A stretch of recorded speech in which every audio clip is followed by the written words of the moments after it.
എന്നെ അങ്ങനെ പഴിക്കുമ്പോൾ നല്ലവണ്ണം ആലോചിക്കണം. അത് ബൂമറാങ് പോലെ അങ്ങോട്ടേക്കാണ് വരിക. ഇവരൊക്കെ ഭാര്യമാർ ലക്ഷങ്ങൾ ശമ്പളം പറ്റുന്ന ജോലി വാങ്ങിയിട്ടാണുള്ളത്. ലക്ഷങ്ങൾ അവരുടെ ഭാര്യമാരും മക്കളൊക്കെ ഭാര്യമാരും ബന്ധുക്കളും എല്ലാം ലക്ഷങ്ങൾ വാങ്ങിയിട്ടുണ്ട്. ലക്ഷങ്ങൾ വാങ്ങുന്ന ശമ്പളത്തിൽ എം പി ആരാൻ്റെ ഭാര്യ ബാങ്ക് മാനേജർ ആയിട്ടുള്ള ആളാണ്. ഞാൻ ഓരോന്ന് കണക്ക് പറയുന്നില്ല. കാരണം അത് ഞാനൊരു കാര്യം ഞാൻ ആദ്യമേ പറഞ്ഞു, ഞാൻ പാർട്ടിയിൽ ഈ കാര്യം പറയുമ്പം പാർട്ടിയിൽ നടന്നതും ചർച്ച ചെയ്തതുമായിട്ടുള്ള ഒരു കാര്യവും ഞാൻ പറയില്ല. ഞാൻ പാർട്ടിയുടെ തികഞ്ഞ അച്ചടക്കത്തോട്ട് നിൽക്കും, വാർത്തല്ല. പക്ഷേ എന്നെ കൊണ്ട് പറയിപ്പിക്കാൻ വരരുത്, പറയിപ്പിക്കാൻ പാടില്ല എന്ന് മാത്രമേ ഉള്ളൂ. അതേ ഞാൻ പറയുന്നുള്ളൂ. ഇപ്പോൾ ഞാൻ ചോദിക്കട്ടെ, പിന്നെ ഞാൻ ഒരു കൃഷിക്കാരൻ്റെ മകനാണ്. എനിക്ക് നാറി എന്നൊക്കെ എഴുതി വെച്ചിട്ടുണ്ട് ഒരു സ്ഥലത്ത്, നാറി. അത് കണ്ടപ്പോൾ എനിക്ക് വലിയ വിഷമം തോന്നിയിട്ടില്ല. എന്താ കാരണം അറിയാം?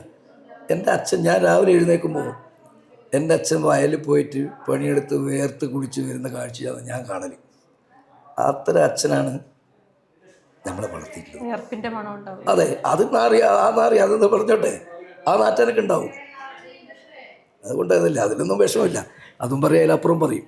പക്ഷേ ഈ ജയരാജനൊന്നും ഒരു വസ്തു സ്വന്തമായി ഉണ്ടാക്കിയിട്ടില്ല. ഈ പാർട്ടിനെ കൊണ്ട് തന്നെയാണ് ഇതുവരെ ജീവിച്ചത് എന്നുള്ളത് എല്ലാവർക്കും അറിയാം. പക്ഷേ എന്നെ അത്തരത്തിൽ ആക്ഷേപിക്കുമ്പം എൻ്റെ നാട്ടുകാർക്കറിയാം, ഈ നാട്ടിലെ എല്ലാ രാഷ്ട്രീയ പാർട്ടിയിൽപ്പെട്ട ആളുകൾക്കും അറിയാം മാഷ് എങ്ങനെയാണ് കഴിഞ്ഞത്, മാഷ് എങ്ങനെയാണെന്ന്. ഇന്നും ഞാൻ 25 ലക്ഷം രൂപൻ്റെ കടക്കാരനാണ് രേഖാമൂലം. മനസ്സിലായില്ല? എല്ലാവരും ധരിക്കുന്നത് ഈ പാർട്ടിയിൽ നിന്നിട്ട് ഇത്രയും കാലം നിന്നിട്ടുള്ള ആൾ എന്തോ അല്ലേ, കടക്കാരനാണ്. അതുകൊണ്ട് ജയരാജൻ ദേവി അയച്ച് എന്നെ കൊണ്ട് ഇമാരൊന്നും കാര്യം പറയിക്കരുത്.